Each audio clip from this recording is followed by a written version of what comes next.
জয়দেব গোস্বামী মা পদ্মাবতীর চরণ সেবা করে রাধা মাধবের কৃপা পেল। শ্রী শ্রী রামকৃষ্ণ পরমহংস দেবের শারদার চরণ ভজন করলো।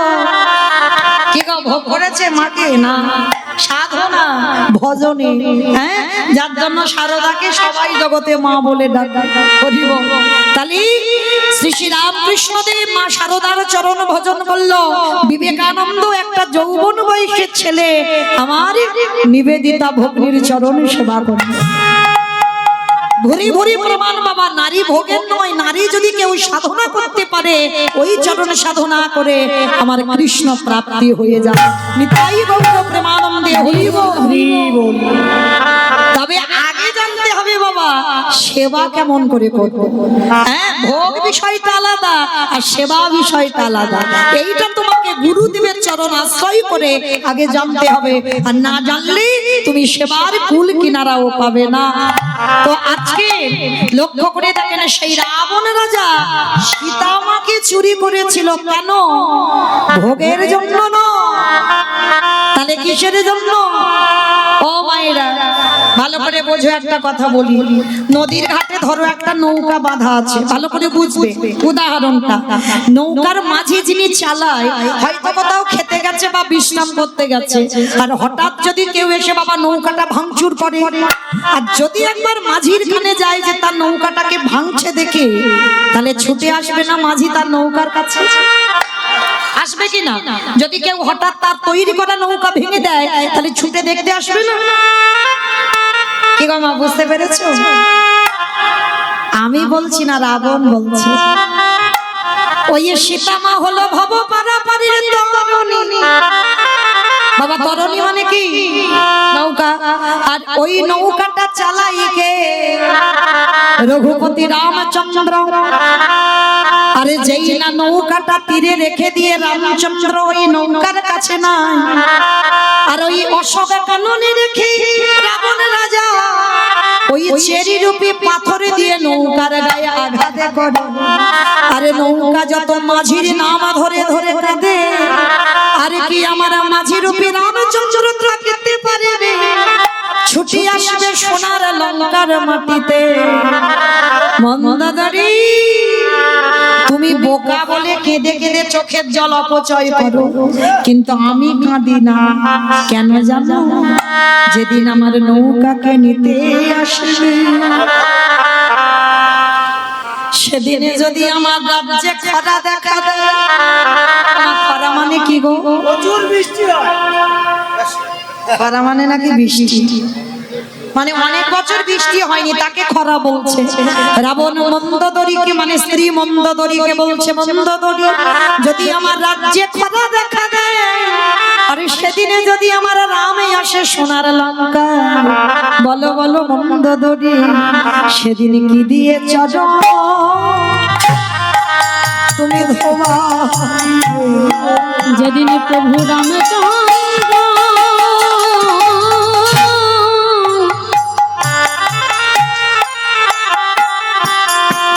প্রভু রামচন্দ্র এই লঙ্কায় আসবে, সেদিন কি দিয়ে চরণ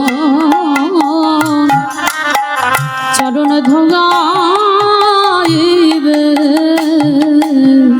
কিন্তু আমি কাঁদি না মন্দোদরী, তুমি যে কাঁদছো আমি কাঁদি না। কেন জানো? যেদিনই আমার রামে আসবে, জল তো নেই, সব তো শুকিয়ে যাবে খরা, সেদিন আমি কি করব জানো? ওই প্রভুর চরণ যুগল হৃদয়ে ধরে কি দিয়ে ধোবাবে রাবণ? আজ চোখের জলে চরণ আজ ধোয়া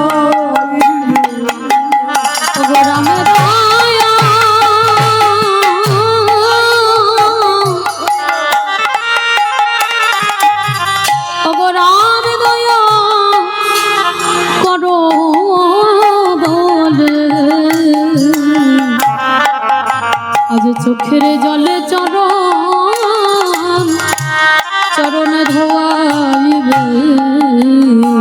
সেদিন রাবণ রাজা বলেছিল মন্দোদরী আমার রাম আসলে আমার চোখেরই জলে চরণ ধোবাবো, তাহলে বাবা এইটুকু শুনে কি মনে হয় লঙ্কার মাটিতে যদি ভক্ত থাকতে হয় একজনই ছিল, সেটা হলো রঘুপতি রামচন্দ্রের ওই একনিষ্ঠ ভক্ত যিনি হলেন রাবণ রাজা। আর ওই রাবণ রাজাকে বধ করে আমার রামচন্দ্রের অপরাধ হলো, আর সেই অপরাধ ধুচ্ছে তবে কৃষ্ণ অবতারে যুধিষ্ঠির রাজস্বয় যোগ। আমা যেখানে ছিলাম আবার ঘুরে ফিরে চলে এলাম, বুঝতে পারছো তো? মনে পড়ছে? বেশ। এইবার ভগবান পা ধোয়ার দায়িত্বটা নিয়েছে যজ্ঞে, একেবারে প্রথম দরজায় দাঁড়িয়ে আছে, মানে ভক্তরা যেখান থেকে প্রবেশ করবে। অগ্নিদেব, পবনদেব, ইন্দ্রদেব, ইন্দ্র ইন্দ্রাণী, বরুণদেব, পবনদেব, ব্রহ্মা, সাবিত্রী, শিব, দুর্গা সব পরপর লাইনে আছে। কৃষ্ণ একে একে পা ধোয়ায় আর যজ্ঞের ভিতরে প্রবেশ করা। এমন সময় জগৎ জননী মা দুর্গা আমার বাবা ভোলানাথকে ডাকছে, প্রাণনাথ, ও প্রাণনাথ, এদিকে এসো। বাবা ভোলানাথ এসে বলছে, পার্বতী আমারে ডাকছো? বলে হ্যাঁ ডাকছি। প্রাণনাথ, এবার কৃষ্ণ পা ধোয়াবে, চলো পা দুটো একটু ধৌত করে নি। বাবা ভোলানাথ মার কাছে করজোর করে বলছে, পার্বতী তোমার মাথা ঠিক আছে তো? ভগবান পা ধোবাবে আর আমার পা দুটো বাড়িয়ে দেব? শোনো, তা তোমার যদি এতই ধোবাবার ইচ্ছা হয় তো তুমি লাইনে দাঁড়াও, আমার পা তোমার কৃষ্ণ ধোবাতে পারবে না। আচ্ছা বাবা, এই কথাটা বলে আমার ভোলানাথ ওই প্যান্ডেলের বাইরে চলে গেছে। রাজস্বয় যজ্ঞ হচ্ছে, যজ্ঞের বাইরে চলে গেছে, আর লাইনে মাকে দাঁড় করিয়ে দিয়েছি। আর বাবা আড়ালে গিয়ে মনে মনে ভাবছে কৃষ্ণের চোখে ধুলো দিয়ে যজ্ঞের ভিতরে ঢুকবে। বাবা সম্ভব? আমার চোখে ধুলো দেওয়া যায়? এই যে আমি মাঝখানে দাঁড়িয়ে মোটামুটি ঘুরে ফিরে সবাইকে দেখতে পাচ্ছি, মানে কে কীর্তন শুনছে, কে শুনছে না, কে গল্প করছে, কে হেসে যাচ্ছে, কে বাতাস খাচ্ছে, আবার কে বসে বসে। আমি জানি না, কিন্তু যে বেটা বাবা বাঁশিটা হাতে আছে, খাতা কলমে তো হিসেব হয়ে যাবে। আমার চোখে ধুলো দেওয়া যায়, তার চোখে ধুলো দেওয়া যাবে? তার তো চোখ চারদিকে বাবা প্যান্ডেলের চারদিকে ঘুরে ঘুরে বেড়াচ্ছে। সেই যে গৌতম মুনির স্ত্রী অহল্যা সতীত্ব নাশ করেছিল দেবরাজ ইন্দ্র, তাতে অভিশাপ দিল গৌতম মুনি কি না ইন্দ্রের শরীরে ভোগ চিহ্ন হবে। কান্নাকাটি করার পরে আশীর্বাদে হলো সহস্র চোখ, মানে 1000 চোখ ছিল ইন্দ্রের শরীরে, কিন্তু তার থেকে তো চোখ বেশি আমার ভগবানের শরীরে। কি বাবা, তাই না? চারদিকে ঘুরে ঘুরে বেড়াচ্ছে, কে কি করে দেখি। তো এইবার ভগবান কি করছে, মনে মনে ভাবছে, বেটার অবস্থা দেখেছো, রাবণকে মেরেছে, পাপ আমি করেছি, তোমার মতো বৈষ্ণবের পা না ধোয়ালে আমি মুক্তি পাবো না, ওই জন্য তোমার এই কাজটা নেওয়া। আর তুমি কিনা প্যান্ডেলের বাইরে চলে গেলে। বলে দেখো এবার দেখাচ্ছি মজা তোমার দ্বারা। এইবার ভগবান তো বড় চাতুরালি, জানে না, ভগবান সবার পা ধৌত করে যাচ্ছে, আর বাবা ভোলানাথ মনে মনে ভাবছে কৃষ্ণের চোখে ধুলো দিয়ে আমাকে প্যান্ডেলের ভিতরে যেতে হবে, কিন্তু ধুলো দেব কি করে? যাবার রাস্তা নেই বাবা, মেন দরজায় তো আমার ভগবান দাঁড়িয়ে আছে, আর কোথাও থেকে যেতে পারবে না। এইবার ভোলানাথ মনে মনে ভাবছে ওই কৃষ্ণের পায়ের তলায় নিচে যে ফাঁকা মতো দেখেছি, ওইখান থেকে গলে ভিতরে চলে যাব। এইবার ভগবান হেড হয়ে পা ধৌত করছে, আর ভোলানাথ আড়ালে গিয়ে বাবা দুম করে একটা কুকুর হয়ে গেল। কেন কুকুর হলো? পৃথিবীতে যত পশু পাখি আছে বাবা, কুকুরের থেকে প্রভু ভক্ত কেউ বেশি হবে। সব থেকে জগতে যদি প্রভু ভক্ত কেউ থাকে আমার কুকুর। তাই এবার ভোলানাথ আড়ালে গিয়ে কুকুর হয়েছে, আর কুকুর হয়ে মনে মনে চিন্তা করছে কৃষ্ণের পায়ের তলা থেকে গলে ভিতরে চলে যায়। এইবার বাবা ভোলানাথ গুটি গুটি পায়ে আসছে, আর কৃষ্ণ ইচ্ছা করে পাটা বেশিটা একটু ফাঁকা করে দিয়েছে যাতে সুবিধা হয়। আর ভগবান যেন বুঝেও না বোঝার ভান করছে, হেড হয়ে পা ধৌত করেই যাচ্ছে। আর ভোলানাথ কুকুর রূপটা ধরে সবে মাত্র পায়ের মধ্যে দিয়ে আমার ওই কুকুর রূপী ভোলানাথ মাথাটাকে, আর যেই না মাথাটা দিয়েছে আমার ভগবান দুটো হাঁটু নিয়ে কুকুরের কানের কাছে, এইবার দেখ কেমন লাগে। যেই না কুকুরের কানের কাছে পাটা চেপে ধরেছে বাবা, কুকুর এবার কানের কাছে চেপে ধরলে কি করবে? কেউ কেউ করবে না? বারবার বলছে কৃষ্ণ ছেড়ে, কৃষ্ণ ছেড়ে, কৃষ্ণ ছেড়ে। বলে ছাড়বো বলে ধরি নাই। হে বৈষ্ণব গোসাই, হে বৈষ্ণব গোসাই, তোমার মতো বৈষ্ণবের দুটো চরণ ধোয়ালে বোধহয় কম হতো, তাই তো কৃপা করে করুণা করে আমার জন্য আরো এক্সট্রা দুটো জুড়ে দিয়েছো। আমার বুঝেছো? শিব ঠাকুরের কটা পা? দুটো পা। আর কুকুরের কটা পা? চারটে পা। ভগবান তো চালাক কম নয়, বলছে শোনো, তোমার মতো বৈষ্ণবীর দুটো পা ধোয়ালে রাবণকে যে মেরে পাপ করেছে কম হতো, ওই জন্য তো আমার জন্য আরো এক্সট্রা দুটো জুড়েছো। এবারে দাও দাও চলো, তুমি বাড়াই না। বলে বৈষ্ণব গোসাই, দাও দাও চরণ বড়াই দাও। যেই না আমার একেবারে আস্তে পিছতে দড়ি দিয়ে বেঁধেছে বাবা, আর বাঁধার সঙ্গে সঙ্গে কি করেছে জানো? আর তো কুকুর কিছু করতে পারবে না, শুধু ছটফট ছটফট করছে। ভগবান বলে এবার পায়ের ব্যবস্থা করতে হবে। এইবারে ভগবান কুকুরের চারটে চরণ এক জায়গায় বেঁধেছে। বড় কায়দা জানে না ভোলা না, দেখো এবার কি ব্যবস্থা করে আমার ভগবান। সবার পা ধোয়াচ্ছে ঘটিতে করে জল দিয়ে, আর আমার ভগবান বৈষ্ণবকে কোথায় রেখেছে জানো? অপরাধ নিয়ে নমা, একটা কথা শুধু মাথায় রেখে দিও, এইটা যেন ভুলে যাবে না কেউ। বৈষ্ণবের বাড়িতে যদি হয় ক্ষুদ্র অপরাধ, পুত্র অপরাধ, মহা মহা ভজনেতে পড়ে যায় ওরে যায় বাবা। বৈষ্ণব দেখে যে বানানো হয় মন্ড, নানো গায়ে মুন্ড, তারে মন্ড পড়ে যায় নরকের মুন্ড। নরকের কুণ্ড। বৈষ্ণব অপরাধে করে জীবন বাংলা স্নানে যায়, গঙ্গা স্নানে যায়, পতিত পাবনে বন্দা তারে দূরে সরে যায়। তারে দেখে দূরে সরে যায়। যার যার কর্ম করতে দাও, কিন্তু বিচারের মালিক তো তুমি নও। খবরদার, সব জায়গায় অপরাধী হও, কিন্তু বৈষ্ণব চরণে জীবনে অপরাধী হইও না। আর অনেক অনেক ভক্তরা আছে বাবা, লোকের প্ররোচনায় পড়ে বৈষ্ণব অপরাধী হয়ে যায়। যেমন চপল গোপাল হয়েছিল, ও কি নিজের ইচ্ছাতে করেছিল? যদি ওর কানে না লাগাতো যে নিমাই হরি নাম করবে করুক, দরজা বন্ধ করে করবে কেন? তখনই তো গোপালে রেগে গেল। তাহলে লোকের প্ররোচনায় পড়েও যেন অপরাধ না হয়। আজকে সেই ভগবান লক্ষ্য করে দেখো, সেই বৈষ্ণব রূপী ভোলানাথে চারটে চরণ বেঁধে বাহ্যিক জগতের কোনো জল নয়। ও মায়েরা, যে ভোলানাথের সেবা আমরা করি, সেই ভোলানাথের সেবা আমার ভগবান করে। ভোলানাথ রূপী কুকুরের চারটে চরণ বেঁধে খালি বেলি নদী নালার জল চরণ চারটে কৃষ্ণ আমার বুকে ধরে আজ চোখের জলে চরণ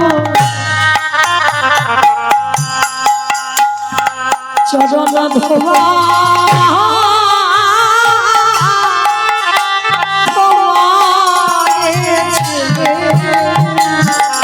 হে বৈষ্ণবী কৃপা,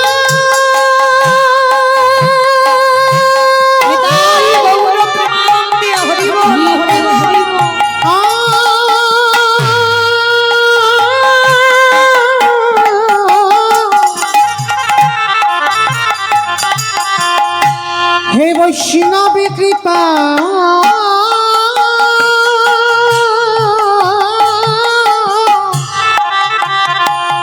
কৃপা করো বলে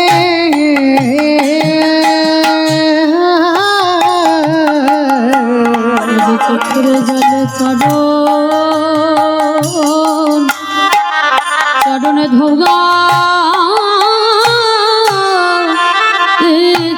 আছে যখনই আমার কৃষ্ণের চোখের জল কুকুর রূপী ভোলানাথের পায়ে পড়ছে, তখনই আমার ভোলানাথ প্রতিজ্ঞা করেছিল, কৃষ্ণ রে, এই যে আজ তোর চোখের জল আমার মতো কুকুরের পায়ে পড়িল,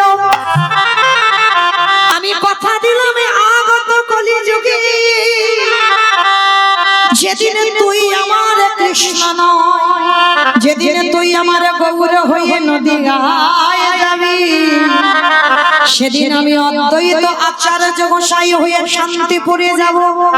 আমি শিব রূপ ধারণ করব না, আমি হব অদ্বৈত আচার্য গোসাই, আর তুই আমার কৃষ্ণ নয়, তুই হবি নদীয়ার নিমাইচা। আমি 12 বছর তুলসী ভাষায় তোকে আহ্বান করব, তোর থেকে 52 বছর আগে এসে মাটি পরিষ্কার করে রাখবো, তুই যেখানে আবির্ভূত হবি, শোনো শোনো রে কৃষ্ণ, যেদিন আমার ডাকে তুই নদীয়ায় নামবি, আর তোর আর আমার দুজনের মুখোমুখি সাক্ষাৎ হবে। আজ যেমন রাজস্বই যজ্ঞে তোর চোখের জল কুকুরের পায়ে পড়ল, এই কুকুর যেদিন শান্তিপুরে অদ্বৈত হবে, তুই যেদিন নদীয়ায় নিমাই হবি, যেদিন তুই আর আমি দুজনে মুখোমুখি হব, তোর এই ঋণ আমি শোধ করে দেব। ওরে চোখের জলে চাপা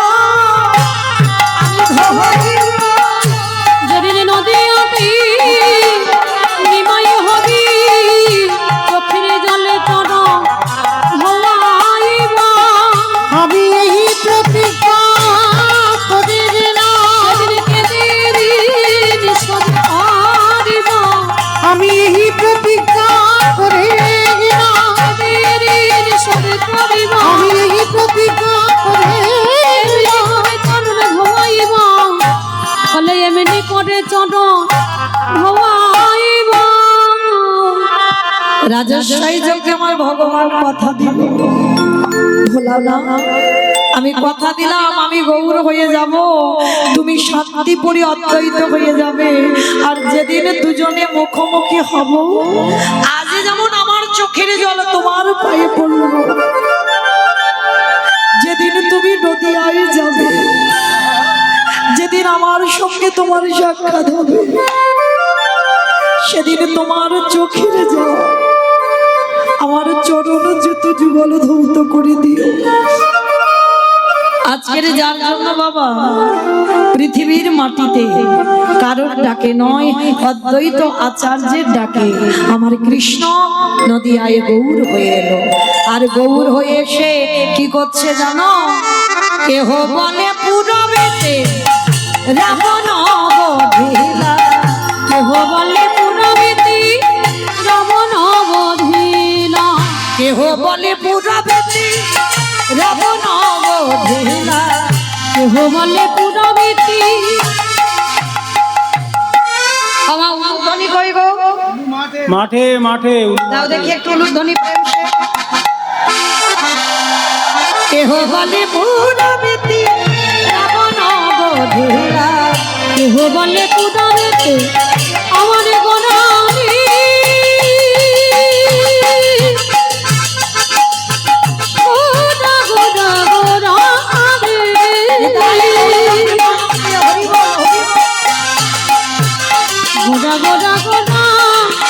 গোরা গোরানি গোরানি তানে গোরানি গোরা গোরা গোরানি। আরে কেহ বলে পুরবেতি রাবণ বধিলা, অগলোকের বৈভব লীলা প্রকাশ করিলা, এই গোলকের বৈভব লীলা প্রকাশ করিলা, গোলকের বৈভব লীলা প্রকাশ করিলা, শ্রী রাধারে ভাবে গোরায় বতালা, রাধার ভাবে রে গোরা জগতা, শ্রী রাধারে ভাবে গোরায় বতা, রাধার ভাবে রে গোরা জগতা, হরে কৃষ্ণ নাম গৌর করিলা প্রচার, হরে কৃষ্ণ নাম করিলা প্রচার, হরে কৃষ্ণ নাম গৌর করিলা প্রচার, এইবারে লীলা প্রকাশ হলো, এইবারে লীলা প্রকাশ হলো, এইবারে লীলা প্রকাশ হলো,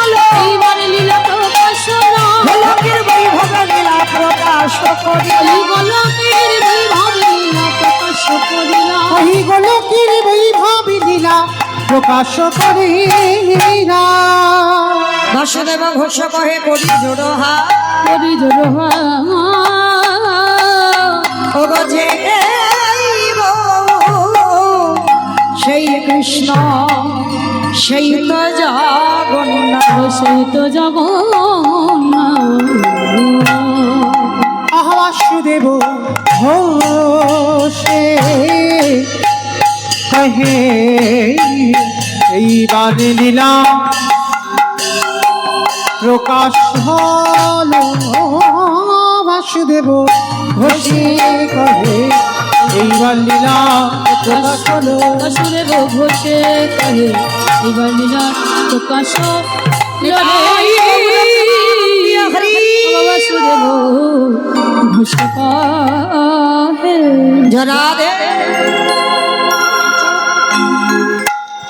রাধে। চলুন আজকের আমরা সবাই চলে যাব মধুমাস ধাম বৃন্দাবন ধাম। এতক্ষণ যখন আমরা নবদ্বীপে ছিলাম সবাই মিলে একবার প্রেম সে বলেন তো দেখি গৌর সুন্দরে কি জয় নবদ্বীপে ধামে কি জয় সচিরি নন্দনে কি ধ্বনিটা হলো কি এটাও জয় ধ্বনিটা হলো কি এটা নাকি জয় এটা জয় নয় একটু প্রেম সে জয় দিতে হবে এত জোরে জয় দাও কত দূর শোনা যাবে রানাঘাট মাইরা চলো দেখি আমরা সবাই আজকে এত জোরে এত প্রেম সে ধ্বনি দাও যেন একেবারে আমার গৌর চরণে যায় কেমন গৌর চরণে যাবে তো সেইভাবে বিশ্বাসটা রাখতে হবে কই দেখি একবার আমার নিতাই চাঁদ গৌর চাঁদের মতো হাত দুটো তোলো বেশ সবাই কেউ নামাবেন না যারা দাঁড়িয়ে আছে আমার দাদা ভাই বাবা ঠাকুর যারা দাঁড়িয়ে আছেন সবাই একসঙ্গে আমার ওই জায়গাটা ধসে গেল কেন তোলো দেখি তোলো বেশ এইদিকে ধসে গেল কেন তোলো দেখি সবাই বলো গৌর সুন্দরী কি জয় নবদ্বীপ ধামে কি জয় সচিরি নন্দনে কি জয় বিষ্ণু প্রিয়া কি জয় নিতাই চাঁদ কি জয় ভক্তবৃন্দ কি জয় হরিবাসর ধামে কি জয় সাধু গুরু বৈষ্ণবে কি জয় আপন আপন গুরুচরণ কি জয় কমিটি ভাই সবে জয় হরিনাম যজ্ঞ কি জয় মহাপ্রসাদ কি জয় আজকের আনন্দ কি জয় নিতাই গৌর প্রেমানন্দে চলো এবার আমরা যাব সবাই মধুমাস ধাম বৃন্দাবন ধাম আর যেতে গিয়ে বাবা আজকের আমরা আস্বাদন করব বৃন্দাবনের মাটিতে বৃন্দাবনে বহু মন্দির আছে বহু মন্দির যারা গেছেন অবশ্যই দর্শন করেছেন কিন্তু একটা বৃন্দাবনে মূল মন্দির আছে বাবা যে মন্দিরটার নাম হচ্ছে বৃন্দাবনে বাঁকে বিহারী লালের মন্দির আজকে আমরা আস্বাদন করব বৃন্দাবনের মাটিতে বঙ্কু বিহারী লাল আজকে লীলার মধ্যে প্রকাশ পাবে বাবা যিনি বৃন্দাবনের বঙ্কুজি ছিল পরবর্তী দিনে বাবা বিহারী লাল যোগ হলো মানে ভক্ত ভগবান একত্রিত হয়ে আছে কিভাবে আপনারাও তো ভক্ত আমরাও ভক্ত তাহলে আজকে দেখবো কেমন ভক্ত যে ভক্তের নামটা ভগবান নিজের নামের সঙ্গে জড়িয়ে বৃন্দাবনে প্রতিষ্ঠিত হলো বঙ্কু বিহারী লাল তো চলো আজকে আমরা লীলাটা শুনতে গিয়ে আমরা একটা ভজন গাইতে গাইতে বৃন্দাবনে প্রবেশ করি কেমন কিংবা একটা ভজন হবে তো ওই দেখে একটু উলুধ্বনি দাও বেশ বৃন্দাবন ধাম অপার জপি যারা হেরা রাধিয়ালি সরকার জপি যারা হেরা বৃন্দাবন ধাম অপার জপে যারা রাধে রাধে রাধে আলবেলি সরকার জপে রাধে রাধে বৃন্দাবন ধাম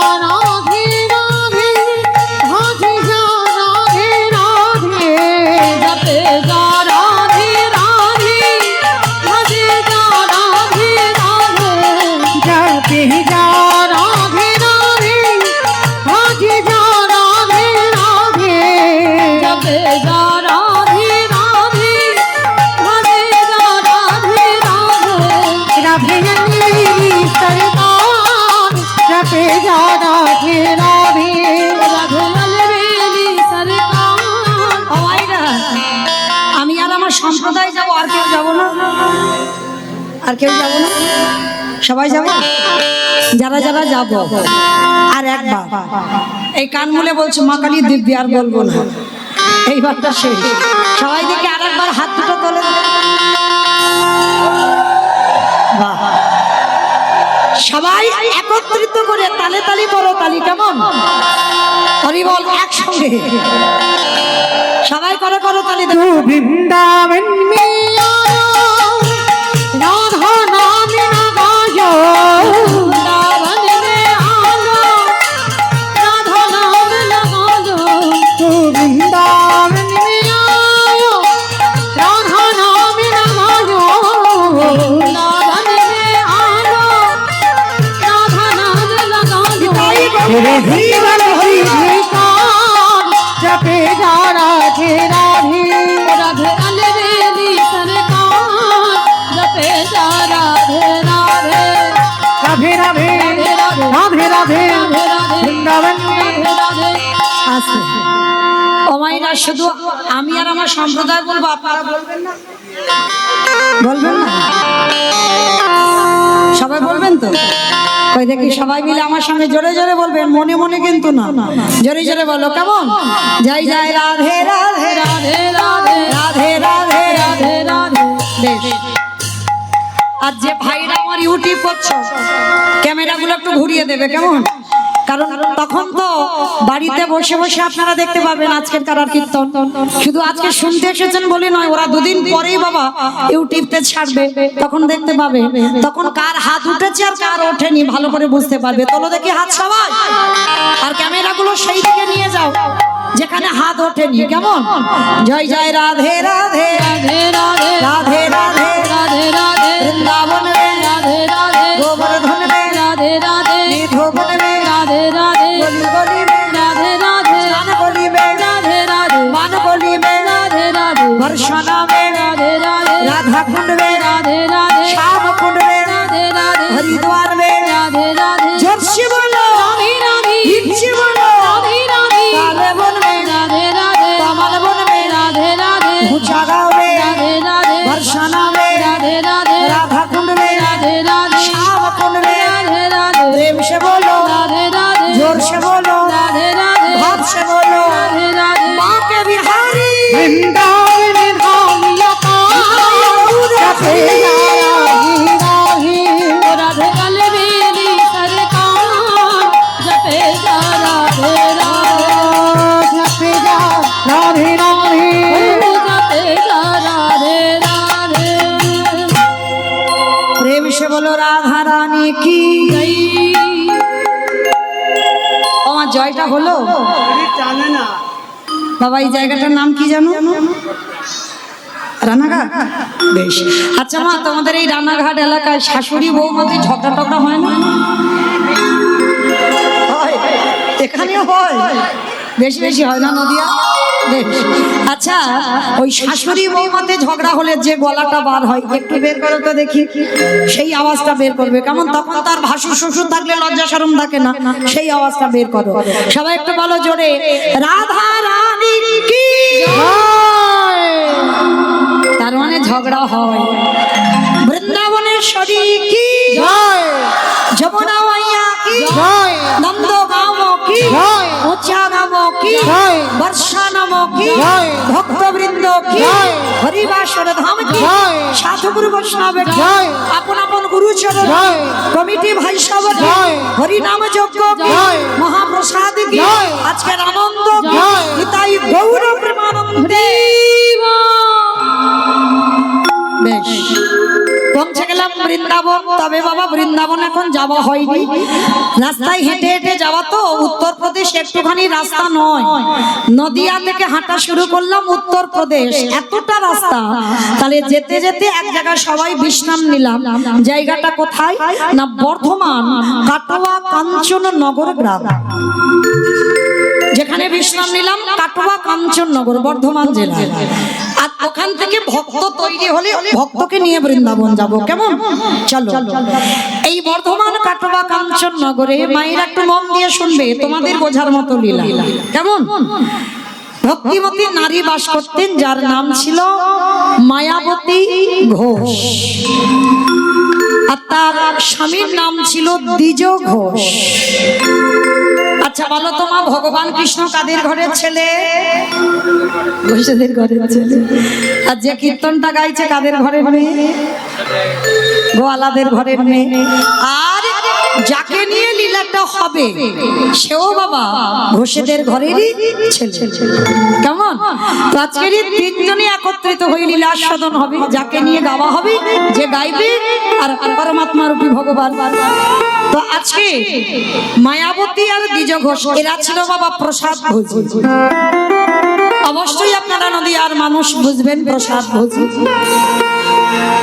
ভগবানকে প্রতিনিয়ত ভিক্ষা করে মাধুকুরি করে বাবা প্রসাদ ভোজী হলে তো হবে না। জগতে ভক্ত বড় দুর্লভ, বৈষ্ণব বড় দুর্লভ। তোমার আছে সেই বস্তু নিয়ে তুমি গোবিন্দ সেবা দিয়ে প্রসাদ পাও না। দাঁড়ে দাঁড়ে ভিক্ষা করো, নগরে নগরে ভিক্ষা করো, আর সেই ভিক্ষার বস্তু এনে রন্ধন করে আমার গোবিন্দ সেবায় লাগো। এরা ছিল এমন প্রসাদ ভোজী, যা পায় যেমন যেদিনে যেমন জোটে আমার গোবিন্দকে রন্ধন করে দেয়। তো মায়েরা আস্তে আস্তে, কথা নয় মন চঞ্চল নয়, লীলাতে দেয়। একদিন হঠাৎ মায়াবতী স্বামীর দুটো চরণ ধরে বলছে, স্বামী একটা কথা বলবো। কি কথা গো? আচ্ছা জানো, আজ আমি আছি, আমার প্রভুর সেবা হয়। আমার যদি কিছু হয়ে যায় তুমি থাকবে, আমার প্রভুর সেবা দেবে। কিন্তু জানো স্বামী, আমার খুব ভয় হয়, যেদিন আমি পৃথিবীতে থাকবো না সেদিন আমার প্রভুর সেবা দেবে কে? পুরুষ মানুষ তো বুঝতে পেরেছে। চুপ করো। ছি ছি ছি ছি ছি ছি। মায়া, এতদিনের সংসার আমাদের, আর অন্য কিছু চাইতে পারলে না, তুমি আমার কাছে সন্তান কামনা করছো। মায়া, সন্তান সুখ দেয় না, সন্তান শুধু জ্বালা যন্ত্রণা অভাব ছাড়া ওদের কাছ থেকে তুমি কিছু পাবে না। মায়াবতী বলছে তুমি বড্ড বোকা।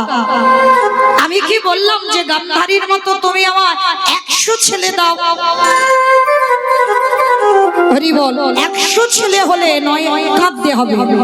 আমি তো একটা সন্তান চেয়েছি। হরি বল। ও মায়েরা, আপনাদের কাছে আমার একটা বিনীত নিবেদন, 10টা মিনিট একটু আমি চেয়ে নিই। কেউ অভিমান করবেন না, কেউ আমার উপরে যেন ক্ষুণ্ণ হবেন না, রেগেও যাবেন না। কারণ একটা কথা মনে রাখতে হবে বাবা, যে কমিটি দাদা ভাইরা বাবারা যারা নিজেদের পেটে খাবার জন্য নয়, আমরা কীর্তনিয়া হয়েছি বাবা, বিশ্বাস করে আমরা কীর্তনিয়া হয়েছে। কিন্তু এর পরের জন্মে বাবা ভগবানের কাছে প্রার্থনা করি যেন আর কীর্তনিয়া না হয়। আপনাদের মতো যেন আমি ভক্ত হয়ে আসতে পারি। যে কমিটি দাদারা কত ভিক্ষা করে, কত দিন ধরে, কত মাস ধরে, ভেবে দেখবেন বাবা, কেউ চাকরি করে, কেউ ব্যবসা, কারোর অনেক সম্পত্তি আছে, কিসের জন্য ভিক্ষা করবে? তাদের তো কোনো কিছু অভাব নেই, কেন এই হরি নামের জন্য তারা ভিক্ষা করবে?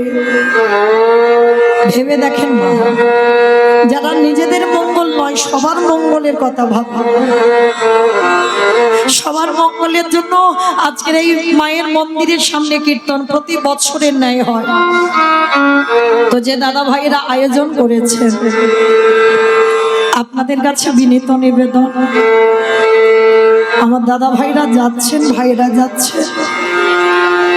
যার যেমন ক্ষমতা আছে, যার যেমন সামর্থ্য আছে, ওরা ভিখারির মতো আপনাদের কাছে যাবেন, যে যেমন পারবে কৃপা করে ওদের ভিক্ষার আঁচলে দেবে। আপনাদের এতটুকু দান, সেই দান যেন পরপারের দান হয়ে দাঁড়ায়। বড় কষ্ট হয় বাবা, বড় ব্যথা লাগে যে যারা গোটা জগতের মঙ্গলের জন্য ভিখারি সেজে যায়, কতজনেরা কত কটু কথা বলে, কটু ভাষা বলে, বলে টাকা ব্যাংকে জমিয়ে রেখে সেই ইন্টারেস্ট গুলো নিয়ে ওরা সংসার চালায়। আদৌ নয়, এত বড় অনুষ্ঠান চালাতে গিয়ে বাবা কিছু তো অর্থের দরকার হয়। তাই আপনাদের কাছে যাচ্ছে, যার যেমন সামর্থ্য আমি জানি আপনারা দেবেন, কারণ সবাই যদি বাবা কিছু কিছু দেন, সবাই যে কজন আছে কিছু কিছু যদি প্রত্যেকে দেন, এটাও অনেক, এটাও অনেক টাকা বাবা। তাই ব্যাংকে টাকা রাখলে নমিনও লাগে, কিন্তু এখানে জমালে বাবা নমিনও লাগে না। আমার গৌরের চরণে যদি নিঃস্বার্থ বাবা কেউ যদি 1 টাকাও দেয়, সেটা একদিন ভব পাড়াপাড়ি গিয়ে ওই 1 কোটি টাকা হয়ে দাঁড়াবে। কারণ আমরা সবাই পারি না বাবা ঘরে ঘরে হরিবাসর তৈরি করতে। তাই যারা করেছেন তাদের আঁচলে আপনারা দেবেন। একবার প্রেম সে বলো নিতাই গৌর প্রেমানন্দে হরি বল, হরি বল, হরি বল, হরি বল। রাধে। তবে দেন মা একটু শান্ত হয়ে, গন্ডগোল করে নয়, গন্ডগোল করে না, একটু শান্তভাবে বসবেন, শান্তভাবে দেন। আর লীলা থেকে সরে যাবেন না, তাহলে কিছু বুঝতে পারবেন না। তার দ্বিজ ঘোষ মায়াবতীকে বলছে, মায়াবতী 100 ছেলের মার যেমন সুখ নেই, 5টা ছেলের মার যেমন সুখ নেই, একটা ছেলের মারও সুখ নেই। স্বামী ঠিক আছে, তুমি যখন বলছো আমি আর ভগবানের কাছে কিছু চাইবো না। দ্বিজ ঘোষ বলছে, মায়া তুমি কেন ভুলে যাচ্ছ? তুমি তো আমার বউ নও, তুমি তো আমার স্ত্রী নও, তুমি আমার সহধর্মিণী। অমাইরা, এখানে আমরা যারা নারী জাতি আছি, আমি একটা নারী জাতি, যত যত নারী আছে এখানে আমরা বউ হতে পেরেছি, স্ত্রী হতে পেরেছি, কিন্তু সহধর্মিণী এখানে সবাই না। সহধর্মিণী তাকে বলে স্বামীর পাশে বসে যে জন কৃষ্ণ সেবায় আগিয়ে দেয়। স্বামী যদি পূজায় বসবে তো তুমি চন্দন ঘষে দাও, তুলসী পত্র চয়ন করো, পুষ্প এনে দাও, স্বামী স্ত্রী বসে কৃষ্ণ ভজন করো। কারণ একটা কথা মনে রাখতে হবে, কৃষ্ণ ভজিবার তরে সংসারী আয়ুন মিছে মায়ায় বদ্ধ হয়ে বৃক্ষ সম হইল। স্ত্রীদের চরিত্র আলাদা হয় বাবা, বউদের চরিত্র আলাদা হয়, আর সহধর্মিণীদের চরিত্র আলাদা হয়। স্বামী যদি কুপথগামী হয়, নেশাগ্রস্ত মাতাল, জুয়া খেলে, তাস খেলে, একাদশী করে না, হরিবাসরে যায় না, ভাগবত আসরে যায় না, তুমি যদি সত্যিকারের সহধর্মিণী হও, সেই স্বামীর চরণ ধরেই তুমি সৎ পথে নিয়ে যাও। আর যে নারী স্বামীকে কৃষ্ণ ভজনে ঠেলে দিতে পারে এই জগতে, সেই হয় একমাত্র সহধর্মিণী। নিতাই গৌর প্রেমানন্দে হরি বল, হরি বল, হরি বল। তো আজকে দ্বিজ ঘোষ বলছে, মায়াবতী বেশ চলো আজকে থেকে তুমি কথা দাও, ভগবানের কাছে হাত পেতে চাইবে না। অমায়েরা তোমাদেরও বলে যায়, হাত পেতে চেও না, চাইলে কম পড়ে যায়। আর না চাইতে আমার ভগবান এত কিছু দেবে না, তুমি রাখবার জায়গা পাবে না। শুধু দেখে যাও, কেঁদে যাও, সেদে যাও, এত কিছু দেবে, তুমি জায়গা পাবে না রাখবার। স্বামী স্ত্রী দুজনে মিলে ভগবানের চরণে গেছে। মায়াবতী কাঁদিয়ার বলে, দয়াময়